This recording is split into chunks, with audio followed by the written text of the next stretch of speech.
안녕하십니까. 대한민국 행복론 제자 나수천입니다. 제2강 밈, 내 속의 패턴 해석기 강의 올리겠습니다. 인류가 행복에 대해 가져온 관점과 성과는 크게 세 단계의 뚜렷한 이정표로 구분 지을 수 있습니다. 그 첫 단계는 철학적, 관념적, 개인적 차원에서의 행복으로서 고대 그리스의 철학자 아리스토텔레스의 뿌리를 두고 있습니다.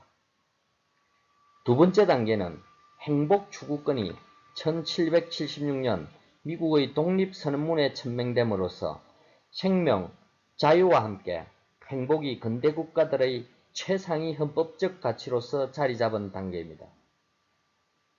세 번째 단계는 행복에 대한 연구가 철학과 관념 및 사회 이데올로기의 차원에서 과학적 연구의 영역으로 완전히 들어온 시기입니다. 1984년 디너 교수가 주관적 행복이라는 논문을 발표하고 2000년 빌 클린턴 대통령이 인간 게놈 프로젝트를 발표하면서 오늘 우리는 신이 생명을 창조할 때 사용한 언어를 알게 되었다 라고 전 세계에 선언하면서부터 뇌신경과학자, 유전체 과학자 뿐만 아니라 인공지능 연구자까지 행복을 연구하게 된 것입니다.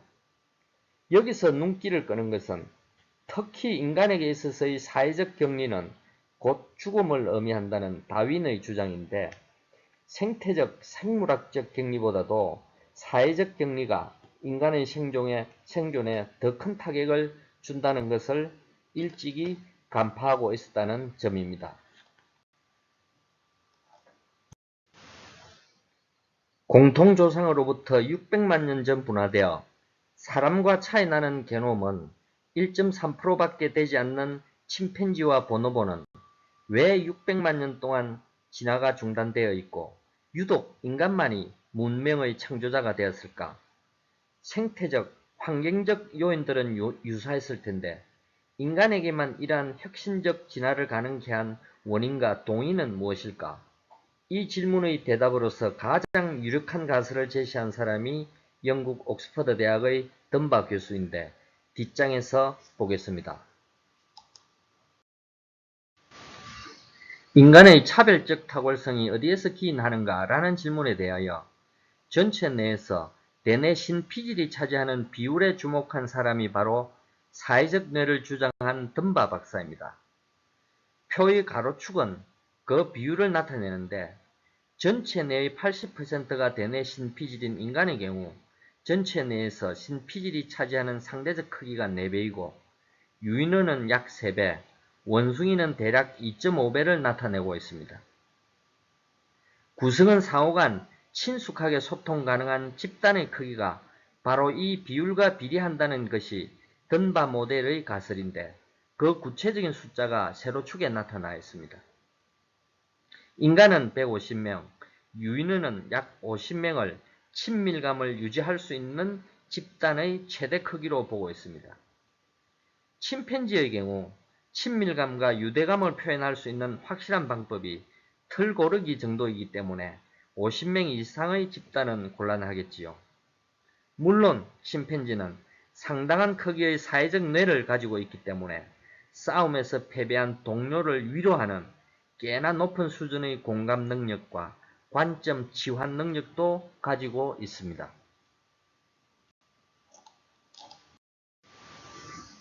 사회적 뇌인 신피질의 역할이 재조명받음에 따라 그동안 금과 옥조처럼 여겨왔던 인간의 이성과 사유 능력에 대해서도 새로운 관점에서 연구가 되고 있는데 2018년 3월에 출간된 이성의 진화라는 책도 그 중에 하나입니다. 이성은 우리 자신이 더 잘 생각하기 위한 수단이라기보다 다른 사람과 같이 행동할 이유를 설득하고 이를 수용하는 데 주로 사용한다.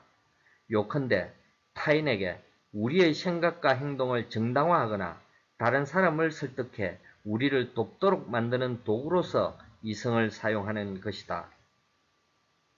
저자인 위고 메르시에는 욕망으로부터 독립적이고 문화적, 역사적 편견으로부터도 자유로울 것이라는 인간의 이성조차 사회적 뇌의 영향으로부터 피할 수 없다는 것을 주장하고 있는 것입니다. 먹고 자고 배설하며 경쟁자와 싸우고 위험에서 탈출하며 심지어 모성애를 발휘하는 것은 인간에게만 고유한 것이 아닙니다. 인간에게 고유한 행복은 파충류내나 변형계가 아니라 바로 신피질의 사회적 내에서 찾아야 하는 것입니다. 사회적 뇌가 견인한 인간의 차별적 역량을 문화적 지능의 차이로서 설명한 사람이 헤르만 박사 등입니다. 헤르만 박사 일행은 2.5세 되는 아이와 다양한 나이대의 침팬지 및 오랑우탄을 대상으로 실험을 했는데 물리적 영역과 사회적 영역에서 인간과 유인원 간의 차이가 있는가를 알아보는 것이 실험의 목적이었습니다. 여기서 말하는 물리적 영역은 공간 지각 능력, 수량 파악 능력, 인과관계 파악 능력이었고 사회적 영역은 사회적 학습과 소통 등의 능력을 비교하는 실험이었습니다.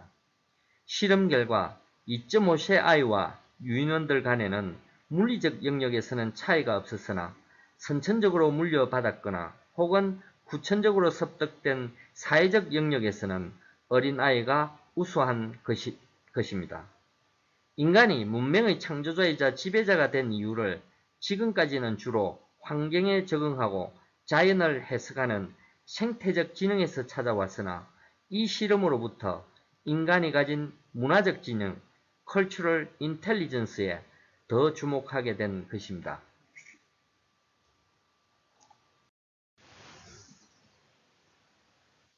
근래 인간의 자연어 기술을 인공지능에 구현하고 있는 연구자들 덕분에 사회적 뇌가 작동하는 복잡한 방식을 매우 단순하게 이해할 수 있게 되었습니다.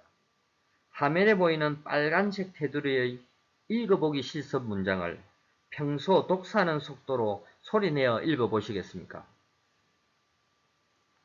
이제 낭독을 마치신 분들은 파란색 테두리의 똑같은 문장을 단어가 아닌 글자 하나하나를 통해 다시 한번 확인해 보시겠습니까?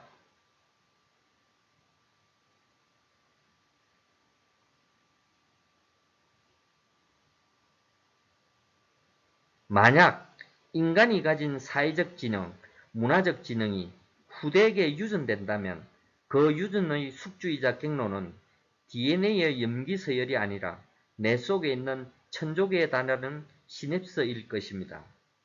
구글의 인공지능 프로젝트 중 자연어 기술 개발의 책임자인 레이 커즈와일에 따르면 인간은 약 3억 개의 패턴 인식기를 가지고 있고 뇌에는 이미지나 소리를 기록하고 저장하는 장치가 없는 대신에 6개 층으로 구성된 대뇌피질 속의 패턴 인식기들에 의해서 기억을 할 수 있다고 합니다.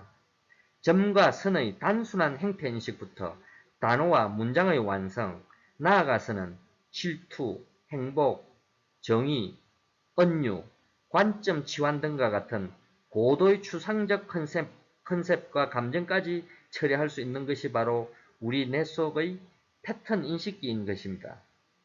그래서 보고 들은 정보의 일부분만 인지하거나 혹은 그 일부분이 약간 훼손되더라도 선천적으로 물려받았거나 후천적으로 각인된 패턴을 떠올려서 인식과 기억을 완성하게 되는 것입니다. 문화적 지능이라 말할 때의 문화를 간단하게 정의하자면 특정 공동체를 이루는 구성원 상호 간에 기대되는 행동과 사고의 패턴이라고 할 것입니다. 1976년 영국의 도킨스는 문화도 유전자와 비슷한 방식으로 자기 복제 및 번식을 하는 유전 현상을 가지고 있다라고 주장하며 문화를 모방하기도 하고 창조하기도 하는 복제자를 밈이라고 불렀습니다. 도킨스는 생물학적 유전자인 DNA와 대응되는 개념으로서의 문화적 유전자를 밈이라 정의한 것입니다. 우리가 이 철자가 빠진 불완전한 영어 단어 APPL을 보고 애플, APPLE 이라고 하는 이유는 비록 우리들은 인식을 못하고 있는 사이에 뇌 속에 있는 상위 수준의 패턴 인식기가 E라는 철자가 곧 나타날 것이니 이 패턴에 대한 인식의 문턱을 대폭 낮추어 앞으로 나타날 글자가 희미하거나 설령 잘 보이지 않더라도 E를 보았다라고 하라는 명령을 하위 수준의 패턴 인식기에 내렸기 때문입니다. 이와 유사하게 문화적 유전자인 밈은 특정 생각이나 행동에 대하여 뇌의 패턴 인식기로 하여금 인식의 문턱을 낮추도록 명령함으로써 그 특정 생각이나 행동이 쉽게 뇌에 각인되도록 하는 것입니다.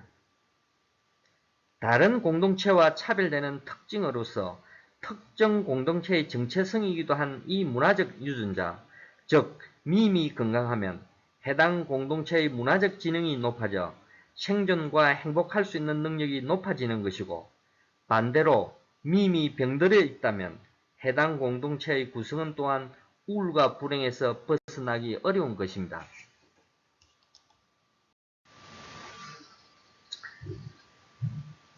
제1, 2강 요약 말씀 올리겠습니다. 선진국은 소유와 자유의 확대를 통해서 오는 것이 아니라 행복한 국민만이 성취 가능한 것. 인간에게 고유한 행복은 사회적 뇌, 즉 신피질과 문화적 지능에서 비롯된다는 것. 인간의 뇌는 패턴을 통하여 사물과 감정 및 생각을 인식하고 해석한다는 것. 특정 공동체에 유전된 고유한 패턴 인식기를 밈이라고 하며, 이 밈이 개인과 공동체의 행복과 운명을 좌우할 수 있다는 것입니다.